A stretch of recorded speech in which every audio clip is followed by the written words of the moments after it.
আসসালামু আলাইকুম, কেমন আছেন সবাই? সবাইকে প্রথমে মিষ্টি দিয়ে শুভেচ্ছা জানালাম। তো আমরা অনেক দিন আগে এটা শ্যুট করেছিলাম, তো ভিডিওটা আপলোড করা হয়নি। তো আমরা গিয়েছিলাম বেড়াইতে।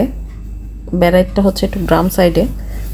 তো ওখানে যে আমরা একটা কাজে গিয়েছিলাম, তখন হচ্ছে অনেক সকাল ছিল। তো তখন নাস্তা করে নিলাম। আর এখানকার মানে খাবারগুলো অনেক মজা ছিল, আর মিষ্টিগুলো দেখেই এত লোভনীয় লাগছিল। আমি নর্মালি মিষ্টি এত পছন্দ করি না, কিন্তু মিষ্টিটা দেখে খুব খেতে ইচ্ছে করলো। এবং পরোটাগুলো দেখলেন খুবই মানে মুচমোচা ভাজা ছিল, এবং সবজিগুলো ছিল একদম ফ্রেশ। এটা হচ্ছে একদম মানে টাটকা তুলে এনে এখানে সেল করে। আমাদের আশেপাশে যেখানে সেল করে সবজিগুলো, ওইখানে আসলে এত টাটকা সবজি পাওয়া যায় না। এখানে শাকগুলো একদম মানে এত ফ্রেশ ছিল।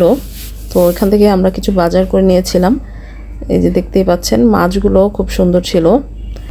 এবং আমরা সবজি এবং সেদিন যে বড়ার ভিডিও দিলাম, কুমড়া ফুলের বড়া, এখান থেকেই নিয়েছিলাম কুমড়া ফুলগুলো। আর এখানে এই পথে যেতেই ওয়ান্ডারল্যান্ড পড়ে। ওয়ান্ডারল্যান্ডটা আগে গুলশানে ছিল। ছোটোবেলায় কে কে ওয়ান্ডারল্যান্ডে গিয়েছিলেন কমেন্ট করে জানাবেন। ভিডিওটা ভালো লাগলে লাইক দিতে ভুলবেন না। আল্লাহ হাফেজ।